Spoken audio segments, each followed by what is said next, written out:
All right, Josh, let's switch gears and do a couple of previews. We do like talking ball, and we have changed up our formula this year, so there's a whole video out there for y'all if you want to watch just our reactions from the weekend, Colorado TCU quarterbacks.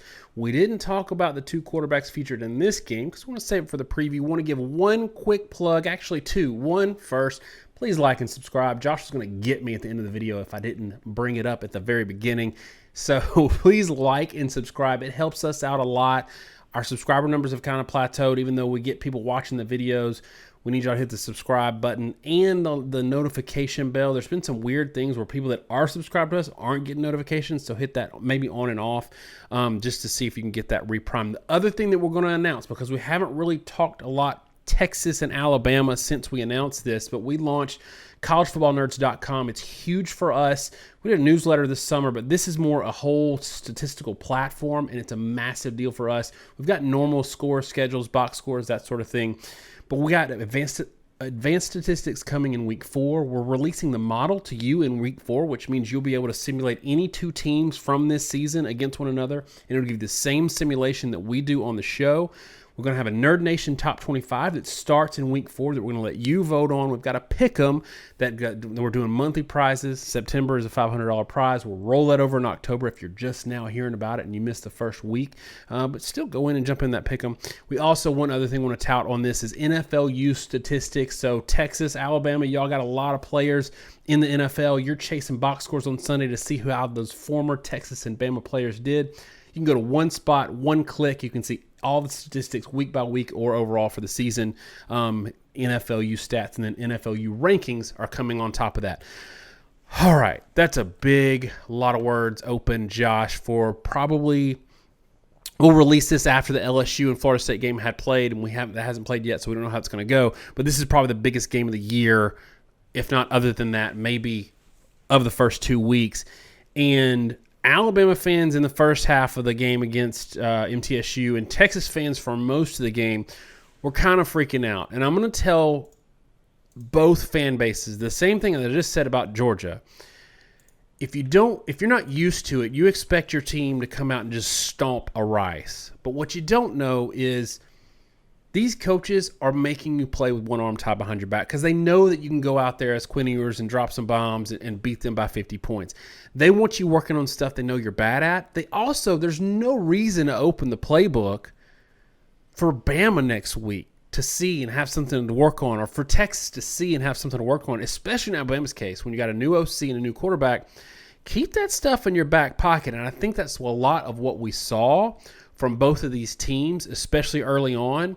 And then later on when things got a little uncomfortable because offensively they weren't doing what they needed to do, we saw them go out and grab a touchdown when they needed to. Yeah. Both these teams were kind of toying around off and on. And the thing you often see is there's drives where the offensive coordinator is running the real offense and there's drives where they're not. And trying to pick up on that live is incredibly difficult. As a fan, it's virtually impossible to notice live because you're too worried about what's going to happen in the play.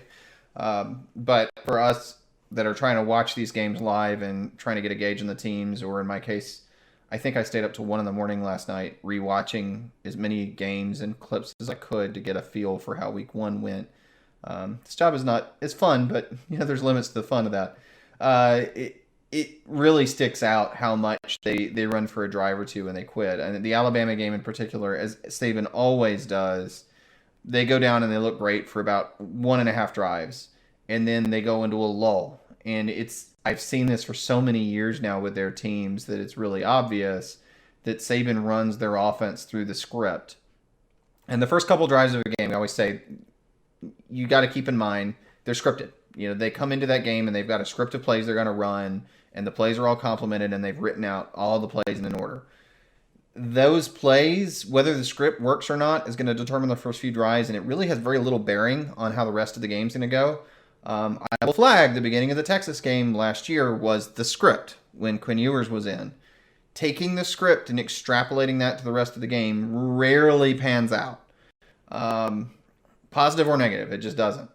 But when they get out of the script in these games, they typically stop running anything interesting, and they're just going to go like zone ISO, halfback dive, simple levels concepts, passing, really, really easy stuff, just trying to make sure that they have their concepts correctly, that they're got tape on the players and leverage and everything, that they know, they're running simple plays against what they know is going to be more complicated blitz schemes and coverage schemes because the other team is trying as hard as they can, and they want to see how they handle it. And it typically means the offenses kind of slow down or stall.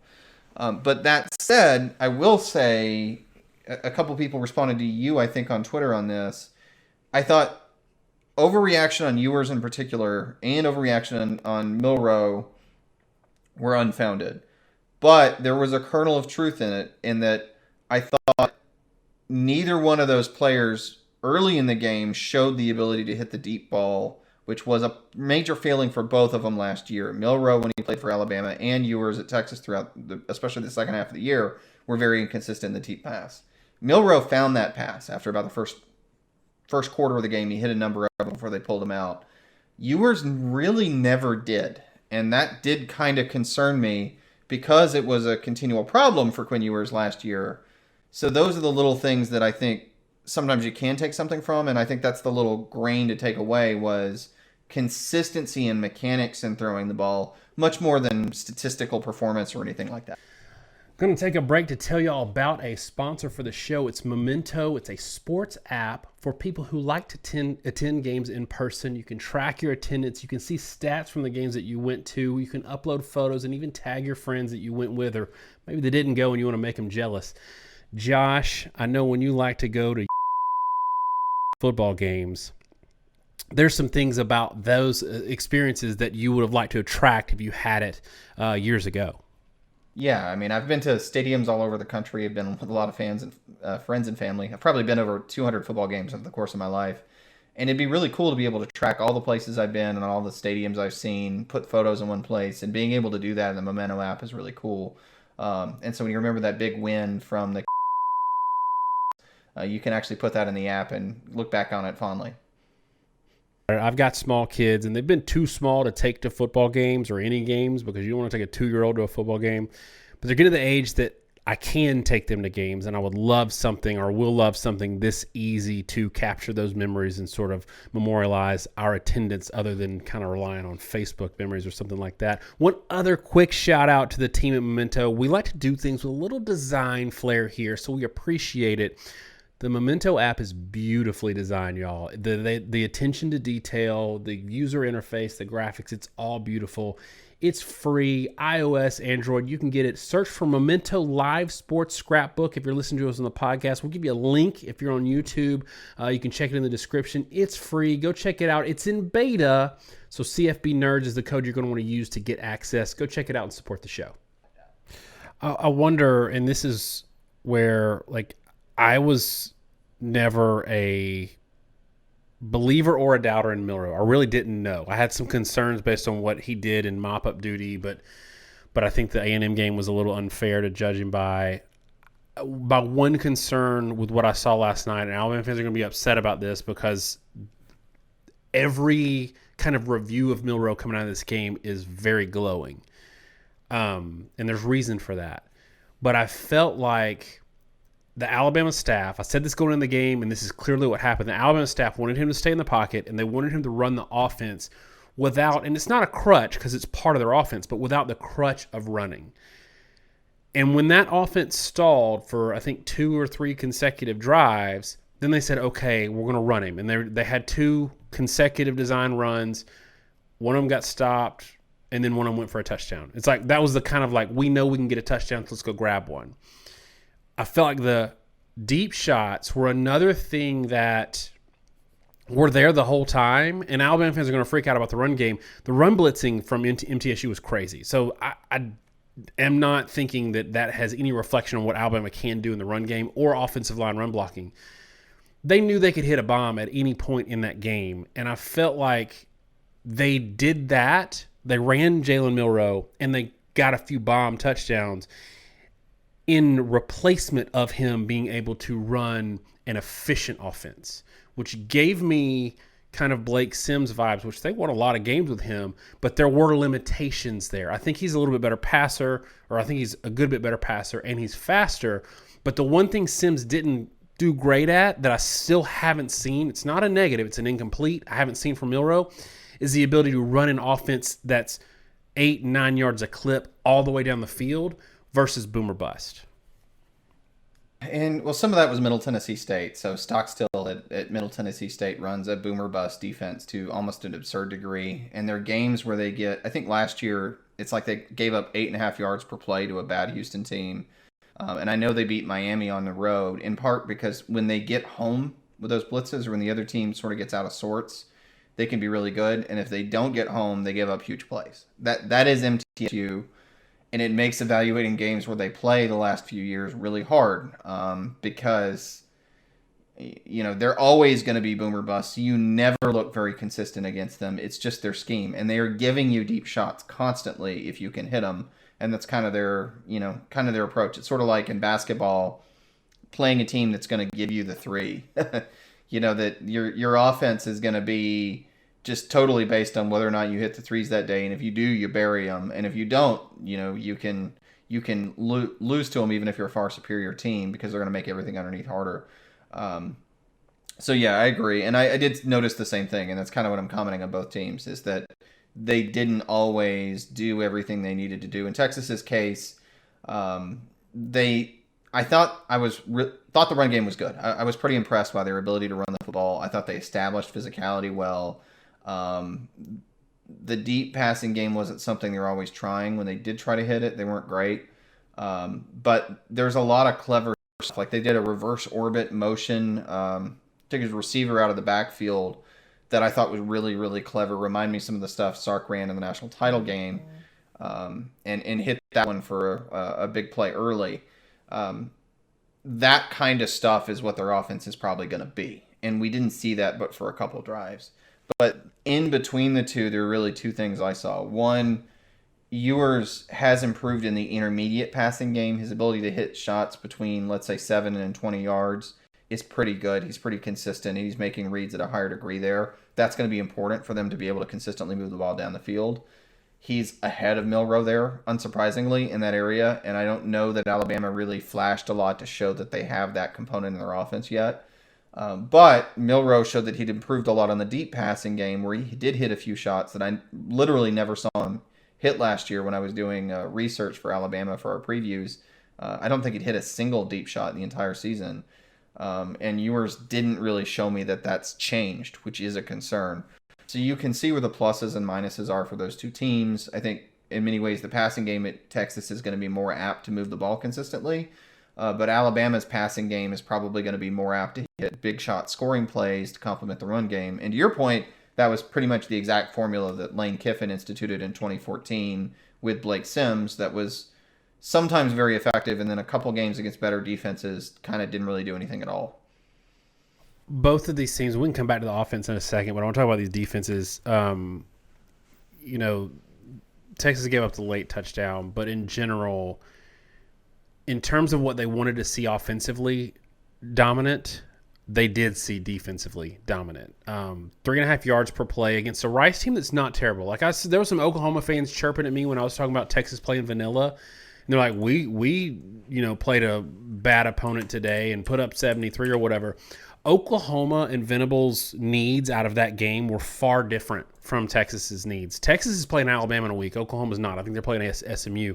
Venables needed to show that he could beat somebody bad and get the taste of last year out of everybody's mouth and off of everybody's mind.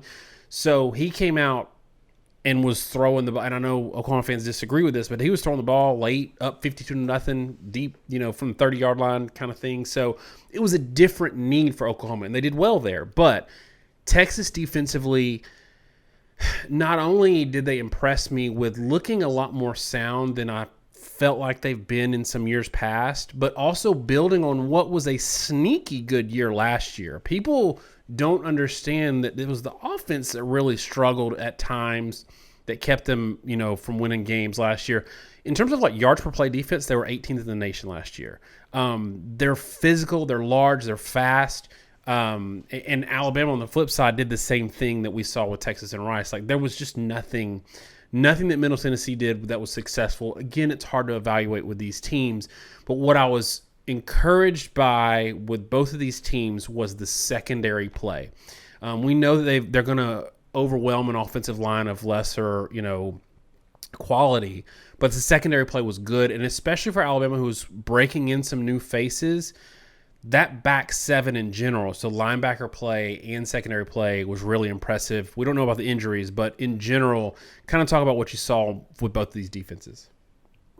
It's honestly, it's hard to say too much because they allowed so little to happen. JT Daniels really couldn't get anything going, 5.7 per, just a shade over 50% passing.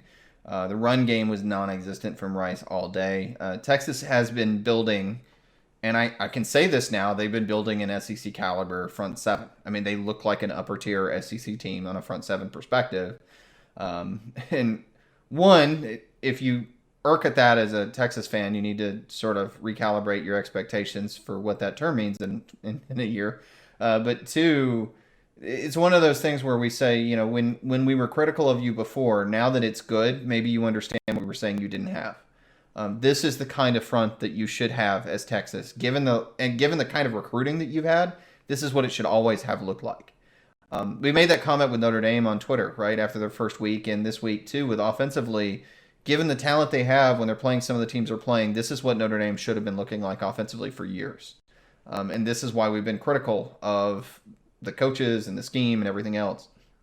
And with Texas, the pieces look like they're put together. The defense looks like they know what they're doing. The front is able to control things physically. They look good. Now they're going to get hit in the mouth a lot harder this week, which is, we'll turn to the preview side, but that's encouraging. And the same thing with Way defensively. Alabama they gave up some yards at times to Middle Tennessee State, but really when the starters were truly in, they really didn't give up much of anything at all.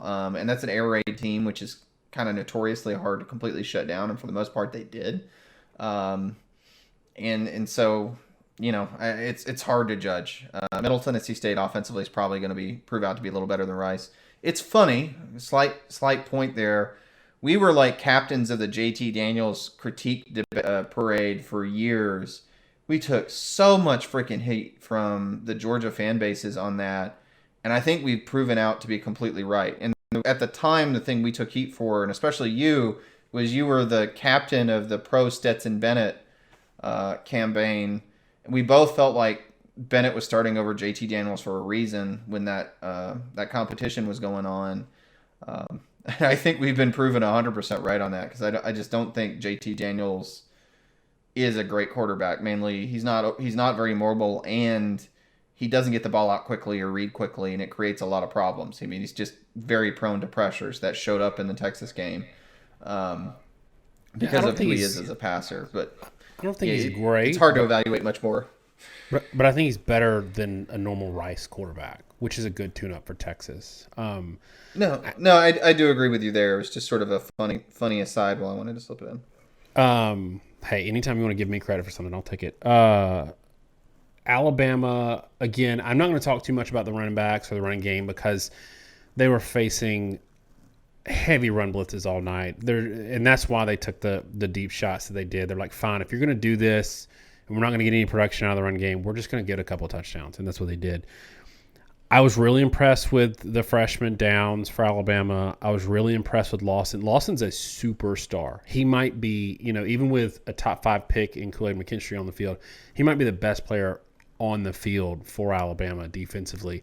Sidebar, Josh, can you explain? I know Saban loves playing great players on special teams. Can you explain, after seeing Eddie Jackson getting hurt and costing them a national championship maybe, can you explain leaving Kool-Aid McKinstry out there to return punts when they were up like 42-0, 49-0 at one point in that game? Because Bama fans were a little concerned when he started taking hits. No, I can't. I mean, I get why you'd have him back to take punts if you just tell him you're going to fair catch every one, because you want him to have live punt practice, right? But don't return the freaking ball when you're up 40 to points or whatever. And I think it was a punt return where they got 2 of their DBs injured, right? Like in punt pro. More and so yeah, no, I don't get it. Yeah, I mean, Jalen Waddle in 2020 went down in a kick return. They have a pretty good history of losing star players, All-American, future Pro Bowl level players on special teams, which I will say at some level, Reggie Bush returned kicks, right? I mean, everybody plays their best players as returners. I think the problem is why in the world are you doing it when you're up by a large margin in a game that doesn't matter? And McKinstry can return punts. He'd already returned a punt for a good yardage. It's like, why do you keep doing it? I don't know. Yeah, that's the thing is like I totally get why you have him, because that's the easiest way to get hidden yards and support an offense is to get 10, 15 yards upfield, which changes schematically what you can do and the pressure you can put on a defense. I get it, but not against Middle Tennessee that late in the game. All right, Josh, we've talked a little bit. We've been in review mode for a lot. Let's talk about matchup mode and how these two teams are going to fare against one another. I think that looking at Texas, a lot of people expect, and you've already touched on the script thing from last year, they expect Ewers to come out and do the thing he did to start the game against Alabama. I think he's going to be facing a little bit better defense this year, but I also think that Texas has a unique set of players that cause matchup problems.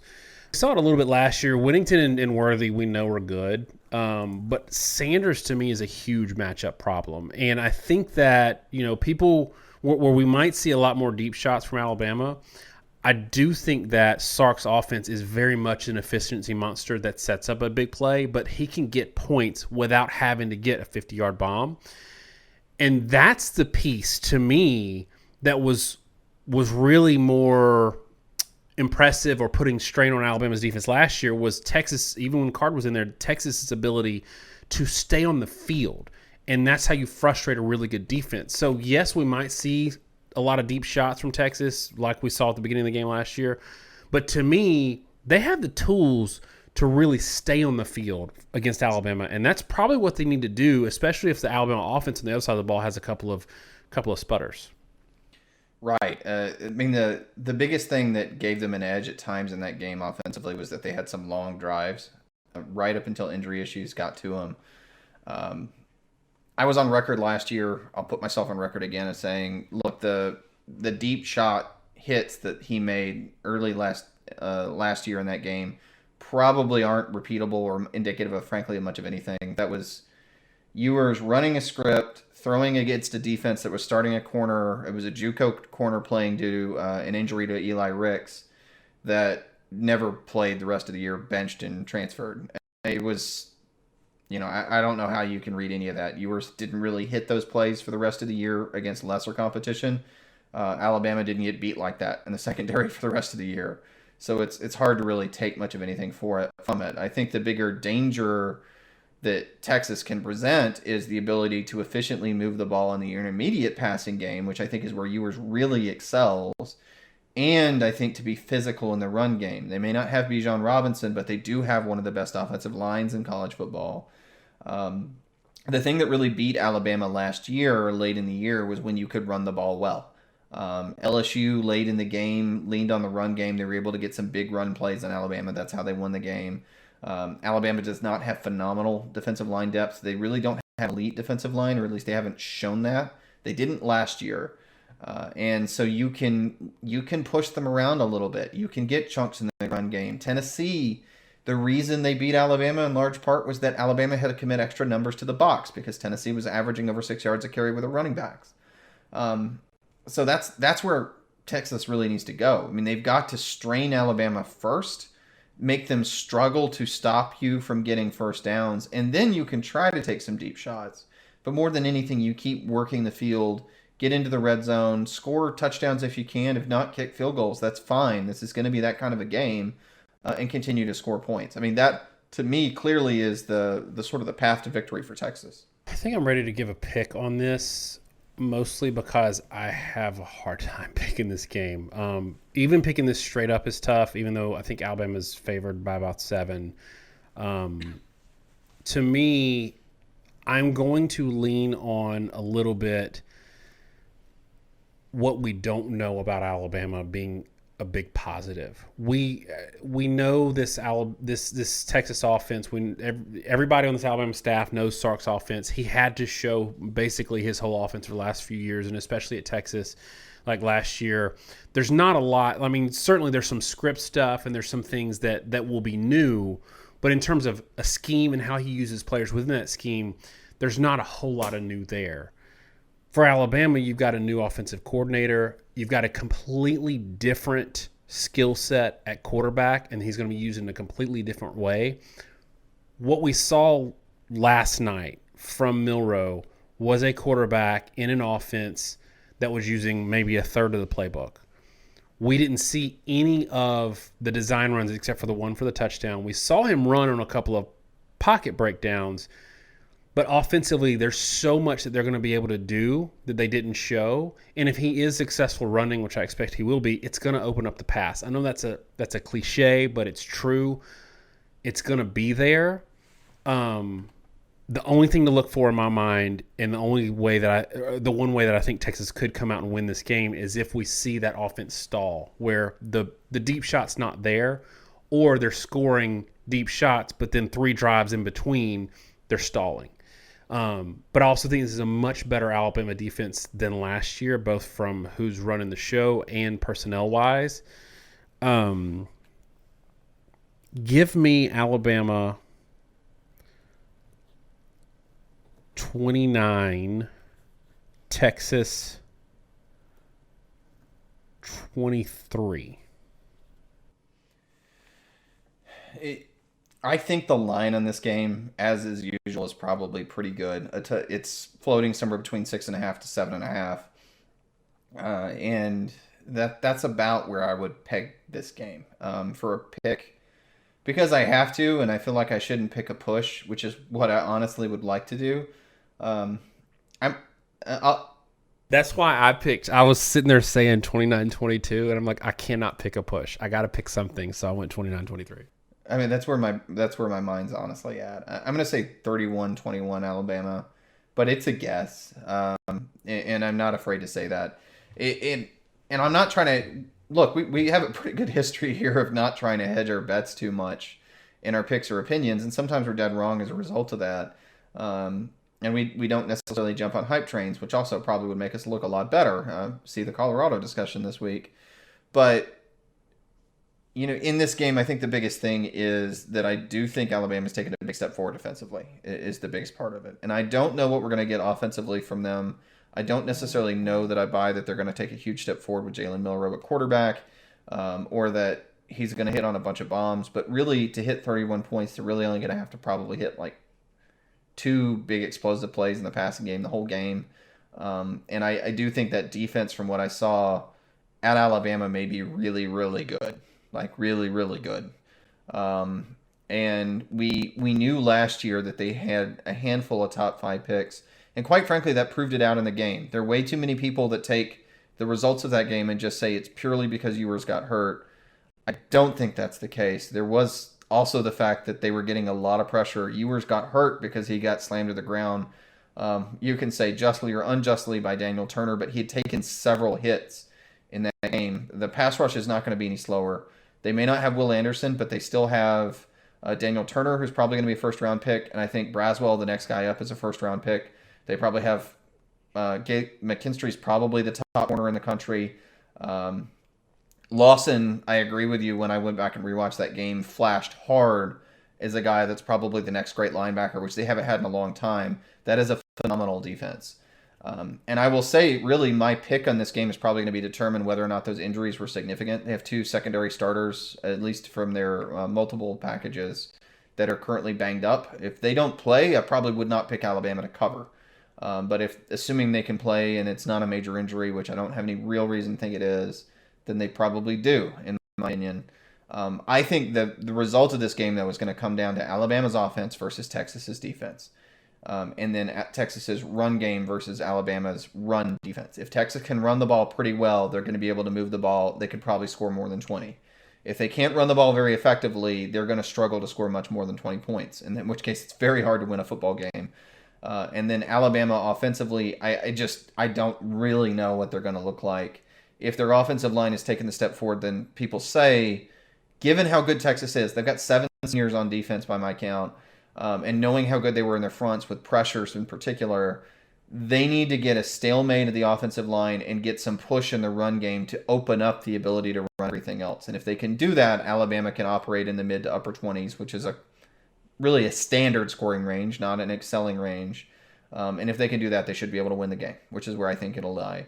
But if Texas is able to turn the tables in either one of those regards, or if Jalen Milroe comes out and just looks like a total deer in the headlights, this thing could turn quickly. There's a reason it's a 7-score spread. There's a reason the over-under is 57, which means you got a game scoring in the 20s. It's a tough game with 2 great defenses and a hard one to pick. All right, y'all. That's it for us on this one Alabama-Texas preview. Please remember, like and subscribe. Helps us out a ton, and also college football nerds. Check it out. I think you'll love it. I really do. It's free to sign up. Have a great time over there.